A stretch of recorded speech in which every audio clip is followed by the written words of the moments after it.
आप सबको मेरा नमस्कार। मैं हूं डॉक्टर शक्ति और आज का हमारा डिस्कशन श्रीमद् भगवद गीता के बारे में होने वाला है। हमने अपनी ज़िंदगी में कभी न कभी तो ये सोचा होगा कि भगवद गीता पढ़नी चाहिए, कोशिश भी करी होगी, पर हमें समझ नहीं आती।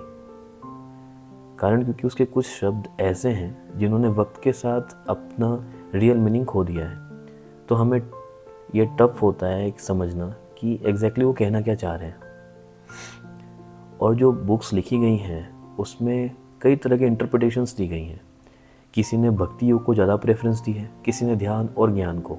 तो मेरी कोशिश ये रहेगी कि इसमें कुछ छोटे छोटे शब्दों की असली मीनिंग को मैं क्लैरिफाई करूं, ताकि जब आप इस बुक को पढ़ेंगे, इस टेक्स्ट को पढ़ेंगे, तो आप इजीली अंडरस्टैंड कर पाएंगे कि कहना क्या चाह रहे हैं। जैसे कर्म योग का पहला श्लोक ये कह रहा है कि अर्जुन श्री कृष्ण से पूछ रहे हैं कि अगर आप बुद्धि को कर्म से श्रेष्ठ मानते हैं तो आप मुझे इस घोर या भयंकर कर्म में क्यों लगा रहे हैं, जो युद्ध है बेसिकली। तो यहाँ पे आपने ये शब्द सुना बुद्धि। तो बुद्धि एग्जैक्टली क्या है? आप इसे इंटेलिजेंस से कनेक्ट कर रहे होंगे। इंटेलिजेंस का हिंदी अनुवाद होता है बुद्धिमत्ता। It is a characteristic of बुद्धि। बुद्धि का एग्जैक्ट इंग्लिश ट्रांसलेशन अवेलेबल नहीं है। मतलब बुद्धि का एक पार्ट है बुद्धिमत्ता, पर वो पूरा बुद्धि नहीं है। बुद्धि यहाँ पे संज्ञा की तरह यूज़ हो रहा है। तो ये एग्जैक्टली है क्या, इसे हम एक एग्जाम्पल से समझ के देखते हैं।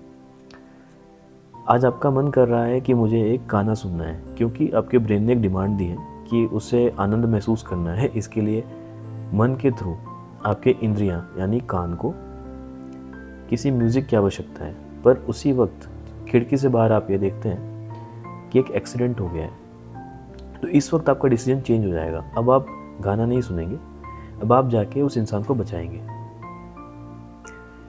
तो जो डिसीजन मेकर है, जिसने डिसीजन चेंज करा है, वो बुद्धि है। अब इसमें एक और सिनेरियो ऐड करते हैं। मान लेते हैं उस वक्त आप एक एग्ज़ाम देने जा रहे थे और आप लेट हो रहे हैं। तो वहाँ पे आप या तो उस पेशेंट की मदद नहीं करेंगे और आप चले जाते हैं, या फिर आप अपने इंटेलिजेंस को भी यूज़ करेंगे और आप 108 को डायल करेंगे, इमरजेंसी केयर प्रोवाइड करेंगे और वहाँ से अपने एग्ज़ाम के लिए चले जाते हैं। तो आपने देखा यहाँ पे दो चीज़ों का इस्तेमाल हुआ। एक था बेसिक ह्यूमन कॉन्शियंस। इसे या तो ऐसा समझिए बेसिक नेचुरल कॉन्शियंस। कॉन्शियंस अंतरात्मन है, वो बताता है कि सही क्या है, गलत क्या है। ये सभी प्राणियों में होता है। जैसे पहले सिचुएशन में भी आपने तुरंत अपना डिसीजन बताया कि आपको उस इंसान को बचाना है। दूसरे सिचुएशन में भी कहीं ना कहीं आपके अंतरात्मन ने ये कहा कि उसे बचाना जरूरी है।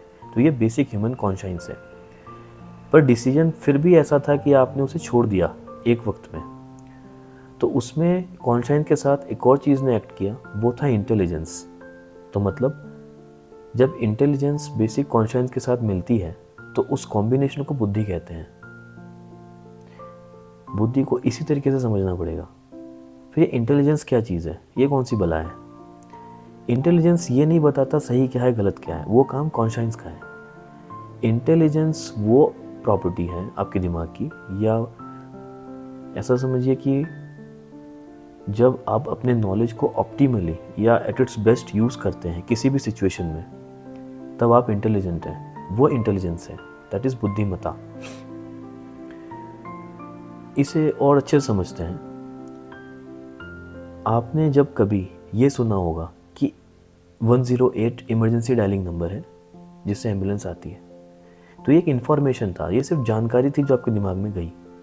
अब वो दिमाग में प्रोसेस होती है, वो पुराने किसी इन्फॉर्मेशन के साथ मिलती है, कहीं रेक्टिफिकेशन होती है, कभी कोई और नंबर सुना होगा तो उसमें चेंजेस हो जाते हैं, वो किसी के साथ लिंक होती है। आप ये नोटिस करते हो कि इमरजेंसी सिचुएशंस क्या क्या थी, क्या क्या हो सकती हैं जब आप इसे कॉल करोगे इस नंबर को।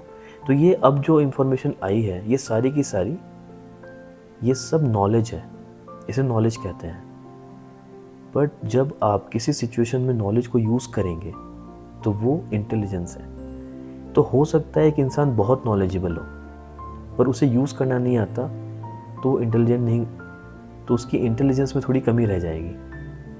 कई बार ऐसा होता है कि इंसान के पास नॉलेज कम होती है, बट वो जितनी भी नॉलेज होती है उसको अच्छे से यूज़ करना जानता है, तो उसका IQ काफ़ी ज़्यादा होता है, दैट इज़ मोर इंटेलिजेंस।